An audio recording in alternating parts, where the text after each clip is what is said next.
All right, my name is Alix Jules, and I am an atheist.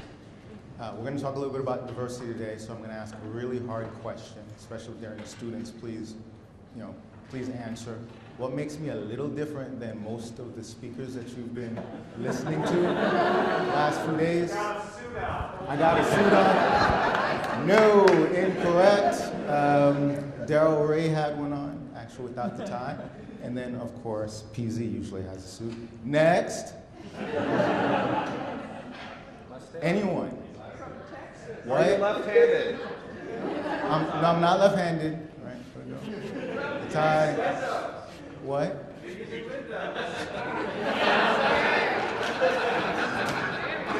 Come on. Microphone. Everyone had microphone problems. I think I heard someone actually say I was black. Is that you? Is that you? Okay, awesome. Yes, yes, I am black. I'm a black atheist. Yes.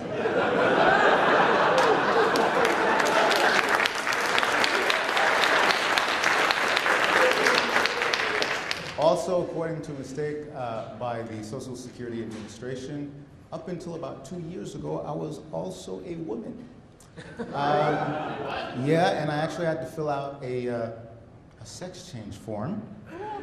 Really, the only one that they have, which also makes me, anybody want to, anyone?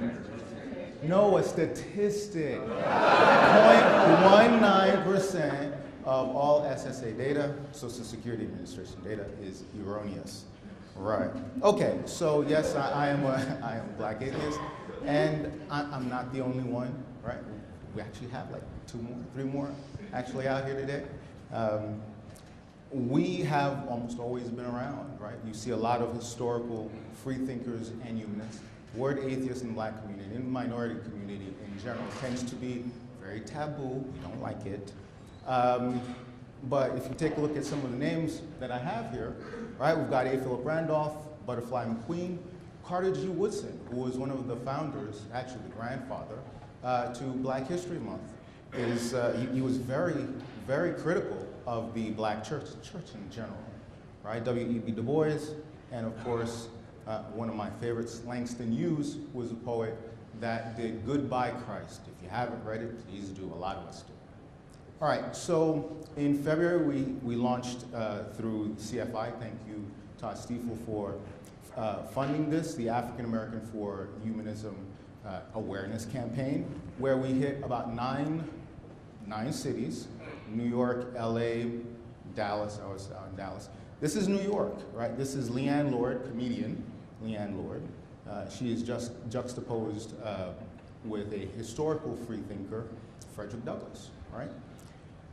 We had a lot of interesting backlash and feedback from this particular campaign, especially from the black community. A lot of people were just like, people that you're claiming are black free thinkers aren't. They're Christians, and that goes to what James was saying a little bit earlier about loyalty. Okay, I'm actually going to talk about, I think about 3 things. 1, escaping religion. What makes it hard, or so hard and so different, being a minority and escaping the grasp and the hold of religion. The second thing I'm going to try and cover is the lack of minority visibility, wow, in the secular movement. And third, how do we bridge the divide, okay? All right, so this is my family, so I have to get a little bit personal here. This is one of our billboards. I'm actually going to read you something that I wrote and kept back from the Media Blitz originally. All right. If you actually take a look, yes, I don't just talk about diversity, I live it. And this is really my core family minus 1 child who's 6, who I didn't feel could make a decision to actually be on a billboard.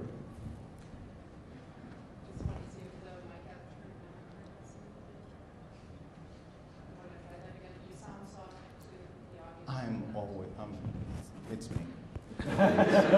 It's not you, it's me. Okay. Better? Okay. All right, so this is what I wrote, and I actually held it back. It was part of one of the NPR interviews that I did. For me, coming out was a slow process. I grew up in the church, went to a private religious school, prayed more than Muslims. One of my earliest childhood memories was wanting to be a priest. There was something good about being in the church, serving my community. Believing in belief is a good thing. That idea is not just common in the black community, it ties you to the black community. My mother, a devoutly Christian woman, made sure I was always at church 2 to 3 times a week. I was a Sunday school teacher. I went to high school and college in New York City where my faith was challenged by other beliefs and facts. Education was my seed of doubt. I lived in a black Christian haze of ignorance because my culture dictated so. There may be separation of church and state, but in the black community, there is no separation of church and race. September 12, 2001, when I finally called myself an atheist, big A, I was told that the white man had sold me a lie, and the price was my soul. Price of free thought. I went from being just a doubting Thomas to also being an Uncle Tom. My story is actually not unique, especially in the South. Apostasy very much is social suicide when you are black or a minority group. Greta Christina likes to talk about coming out and talking about a lot of the positive experiences about coming out. In the minority community, we don't have a lot of those, quite honestly. Unless you're a black academic, they tend to give you a little bit more leeway. But the fact of the matter is, to also borrow from that movement, it does actually get better. This is my family now. This is Dallas-Fort Worth Coalition Reason. We had 200 or so people show up for the Pride Parade.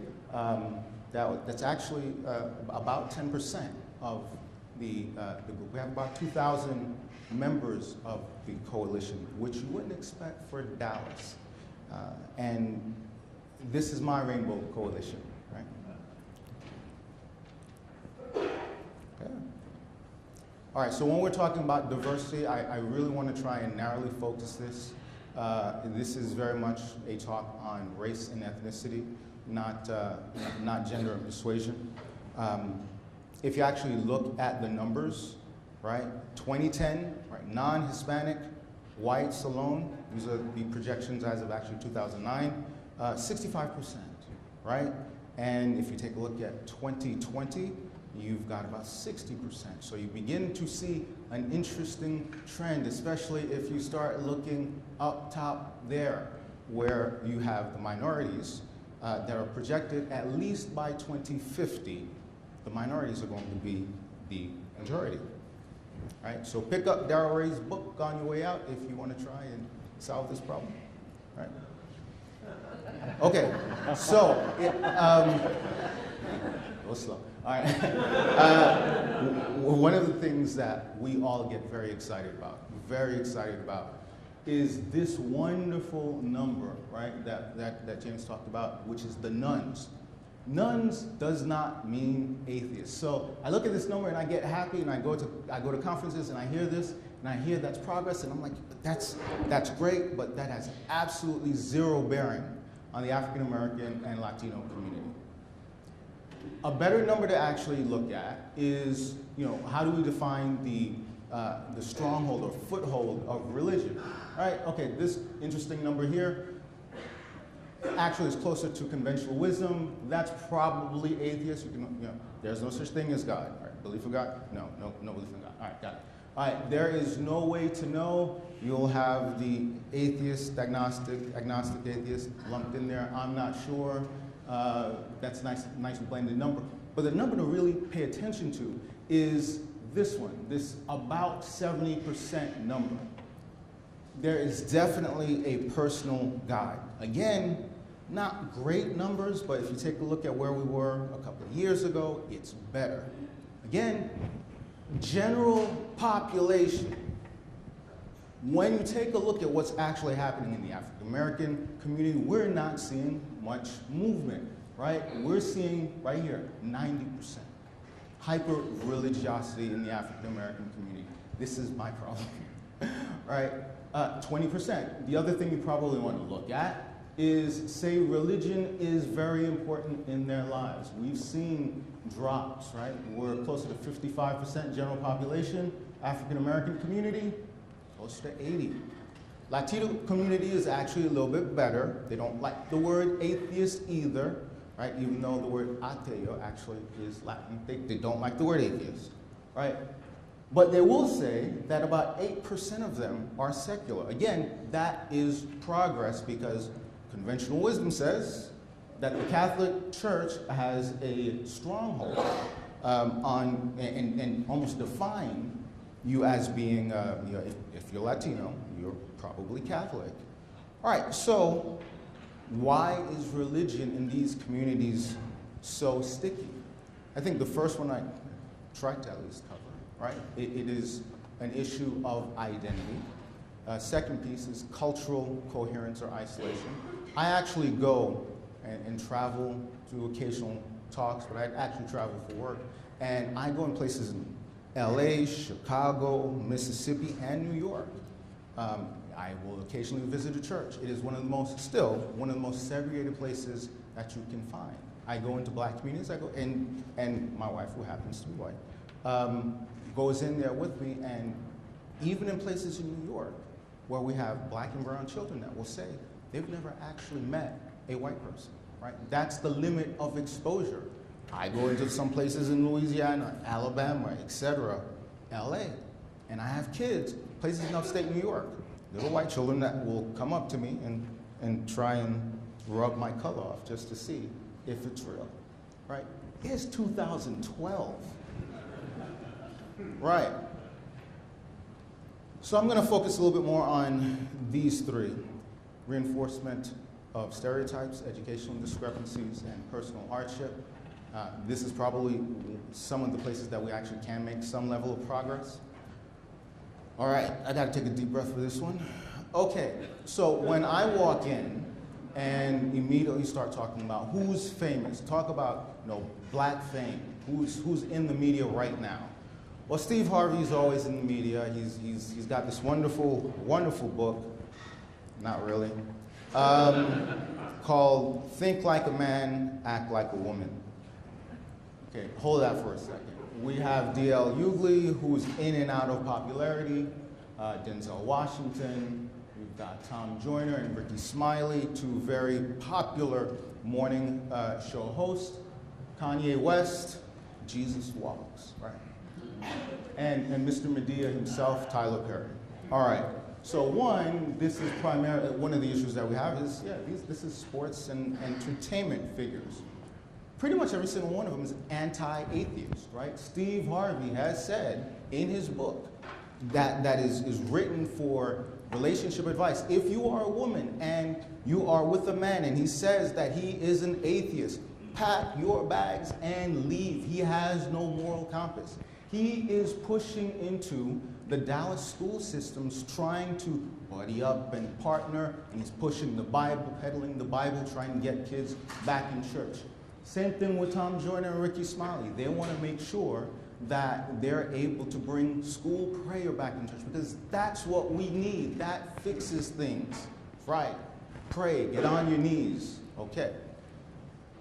On this side, we have our unelected officials, Al Sharpton, Jesse Jackson, who claim their legitimacy through the civil rights movement, right? Okay? And so we have this level of unearned fealty to these two gentlemen, right? Okay. Not saying that what they do is wrong and it's not important, but being a minority within that minority group, they don't represent me. Eddie Long, anyone want to Google that? Please just do that. And then T.D. Jakes, Mr. Oprah, right? Can't escape T.D. Jakes, mega pastors. The black church since 1980 to 2000 is estimated to have brought in roughly $420 billion in profit. How many colleges, how many college students would we have been able to put through college, right? Okay, now this gentleman typically would not make it onto this slide. However, I think it's important. He is one of my personal nemesis. That's not exactly why he made it on here, though. When we did the Good Without God bus campaign, he's the one that led the boycott, or he threatened a boycott of the Fort Worth Transit Authority. They actually changed their policy so that there will be absolutely no religious ads on the bus at all, right? So you don't get it, we don't get it, but we all gotta make sure that you sure don't get it. All right. Next thing, when we did the AH billboards, in general, comes from the devil, right out of the pits of hell. I think they're crying out.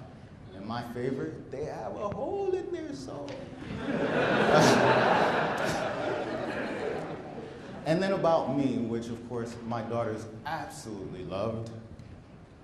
Blacks can go to hell too. Okay, now why is this important, you said?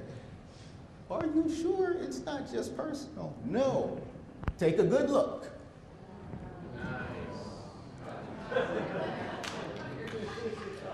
Right. Yeah, okay, so if you actually go on the website, it actually says God's appointed leader.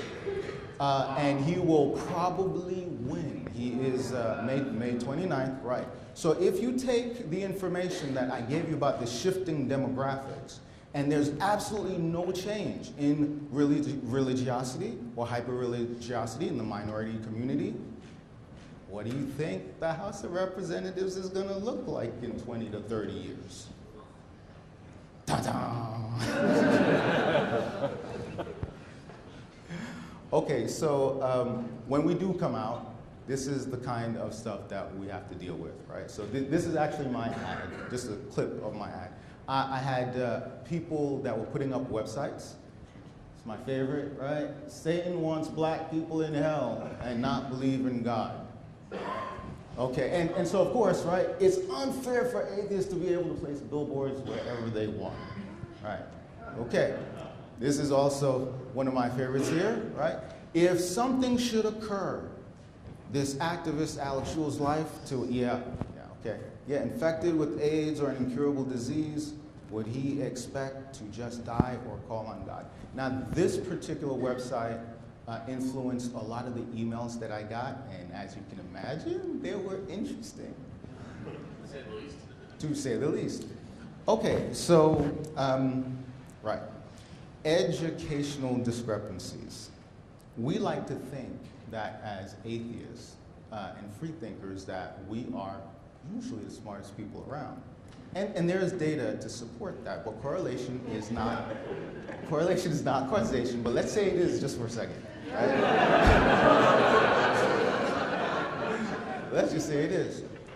We have a problem, right, where we have an achievement gap in the minority communities, right? And this is not very funny. Black college student graduation rates, 42%, 20% lower than whites. Hispanics do a little bit better at 51%. However, the bachelors are taking about 6 years. So I can't really have an academic argument with a group of people that just aren't there yet. Okay. High school, right? The numbers are, right, the last slide, you want to see big numbers. This slide, you want to see really, really low numbers. Fact of the matter is, since 1980, the numbers have gotten really good, relatively speaking. 2009, let's see, whites, we had 5.2%. Black populace, we have 9.3%, almost double, right? And then when you take a look at the Hispanic population, you have 17%. And if you don't think that abstinence-only programs being taught in public school has an effect on that, think again. Okay, so it is a little difficult being a minority. I will attest that. You'll have to take my word on this. But this is one of the realities that keeps religion in these communities so firmly, right? This is the discrepancy. This is based on March's figures. 8% overall unemployment, not great numbers, but better than the 9 and potentially 10 that we're looking at. In the white community, we actually see 7%. Yay! Black community, we're seeing 15%, and it's stagnating. We've seen close to 20%. Hispanics, we see 10%, right? Poverty rates, right there. I don't even like repeating these. 1 in 10 white children, 1 in 4 minority children, and rates of acceleration. Right. Okay, so what is the alternative to the opiate? What are we going to do to unstick these people? Well, prayer and false hope actually goes a long way, unfortunately. So what kind of secular alternatives are we going to provide people? Okay? What are we going to do to counter the false hope? I would be one of the first people to walk into a church or walk into a home and say, get off your knees, stop putting that money into that plate, save it, right? Send your child to college instead, do that. But there's not enough people that are willing to do that. Changing perception in minds through targeted outreach, right? We're not doing this in the movement, right? We like to call ourselves humanist, but it seems to be targeted to just about everyone but people that look like you, unfortunately. And I understand why we have the issue. We're still black, brown, we still have this racial divide. But if we're going to change that, if we're going to reach into those communities, you have to go into those communities. And then, of course, secular prison outreach, which is actually something that I've been working on as well. You have a captive audience. You do, and amazingly, we have had a lot of people that have reached out to us and said, hey, I'm tired of, God didn't help me not get in here, and all I see is Bible thumpers. I need a secular alternative. I'm done with God. There's a huge untapped population that's just, they're screaming and waiting for help, and we're not really doing much to help them. There's secular sobriety. Anyone who's a therapist and knows AA knows that that's not really going to unbaptize you. That's not going to get you there. AA is a reinforcement of belief, right? So let's say that you're able to escape the vortex of religion, right, as a minority, right? Okay, where do I go next? Where am I going to go? Right? I hear the face of the new face of atheism is this. That's not appealing to me, right? That's not. And this goes to the argument that that atheism is for white academics or white academia, right? Three of the 4, right, are educators. The 4th has one hell of a pedigree, right? So nowhere for me to go. Talked about the Reason Rally earlier and the American Atheist Convention, which was awesome, right? There was so much diversity. I mean, it was amazing. Race, creed, it was just absolutely amazing, right? Liz actually said, the atheist community is a diverse community. It's like, yeah. We've got people here from all genders, races, religious backgrounds, and sexual orientations. Like, yes, absolutely, yes. And people are talking to me and saying, hey, I can't wait to see you at the next convention. It's like, okay, this is awesome. People in Dallas that I didn't know were walking up to me and said, hey, yeah, I saw your billboard. Like, this is great. And this is her version of reality. So a couple of weeks later, I'm invited to go speak, and this is my reality. I'm still walking in, and I'm still the only one, which it is what it is. No, it's not. So I reached out, I spoke to about 200 minority atheists, and I said, why aren't y'all coming out? Well, I thought we had a connection at the rally. And I'm still the only one here. And their response is, you're not talking about what we want to talk about. Well, what would that be? It's like, well, interesting you ask, because you're the first one to do so. So now you're beginning to see the issue. And this is it, right? Traditionally, it's upside down, right? They do want to talk about church and the separation of church and state because it's important, and we think that it influences everything, right? But the very next thing, and it does shift between the Latino community and the black community.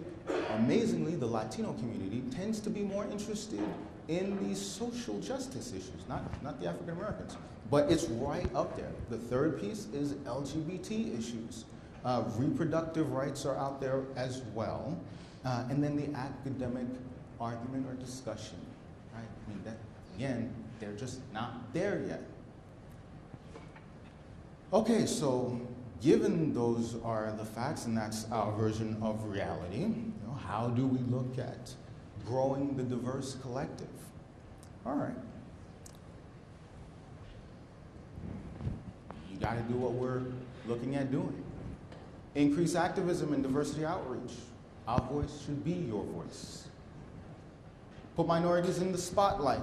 They don't have to be superstars. On almost a daily basis, when I talk to African American humanists, to the second movement in general, I always get asked about Neil deGrasse Tyson, right? But you have Tyson. No, we don't. He has said on numerous occasions that he is an ist. That's the only ist he will accept the label for, right? He's not an atheist. That's it. Okay, so we're not going to get him.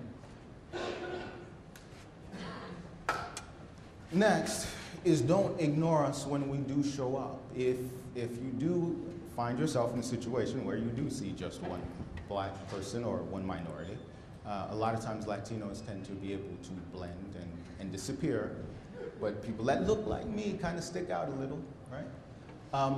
Don't be afraid to say hello. It goes a really long way. Quite honestly, I think the only reason why I'm in the movement is because of the local DFW coordinator, Dr. Zachary Moore, saw me 3.5, almost 4 years ago in the corner as I was deliberating whether I was going to stay or not.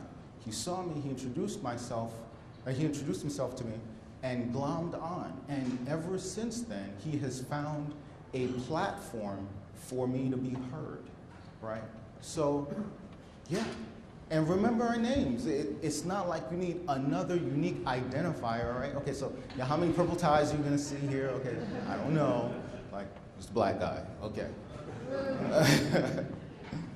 And same thing with going from convention to convention to convention. I don't expect every speaker to remember who I am, but it goes a long way when you do give us a spotlight. People like Darrell Ray and JT, I see Darrell Ray all the time, and he runs up to me and say, "Hey, Alex, how you doing? How's the wife? How's the kids?"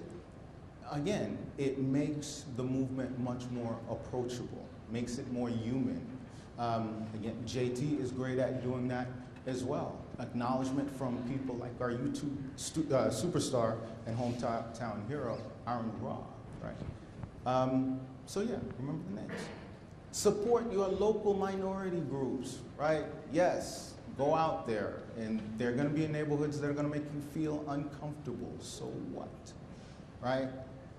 We're trying to induce or introduce change. So if I have a unique position where I have one foot in the general free thought and atheist movement, and I've got another one that tends to be, has a lot of different shades to it, right? That's diversity.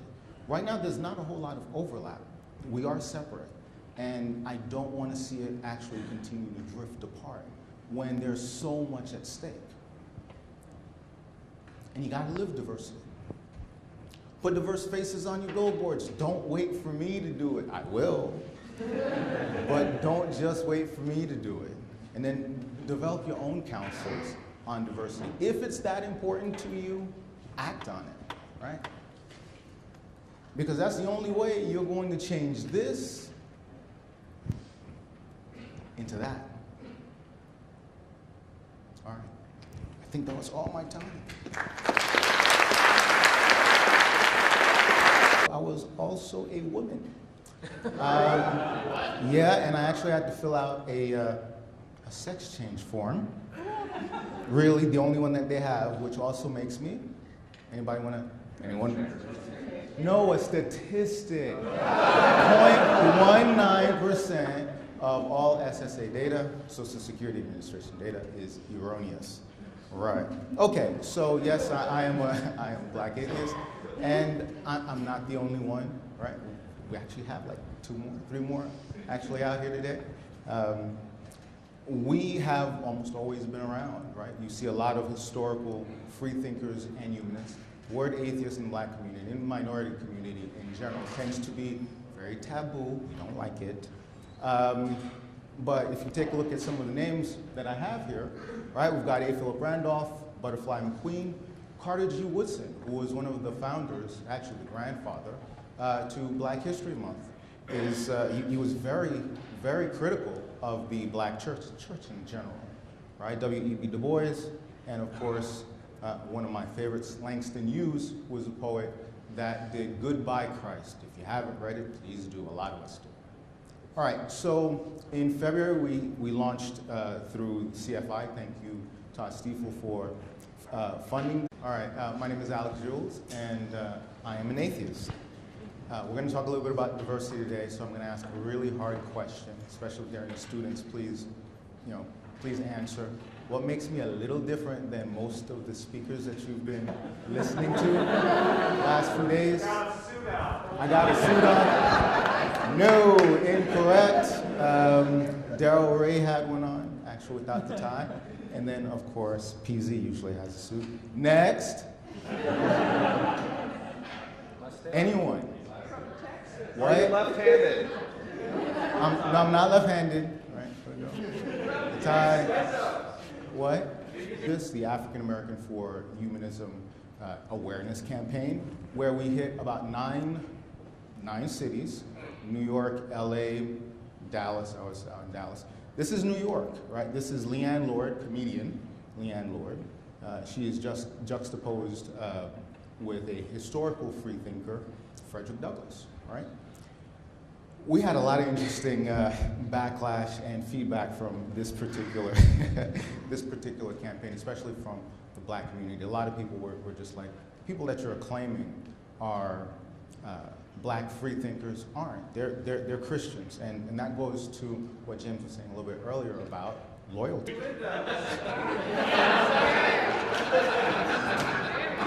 Come on. Everyone had microphone problems. I think I heard someone actually say I was black. Is that you? Is that you? Okay, awesome. Yes, yes, I am black. I'm a black atheist. Yes.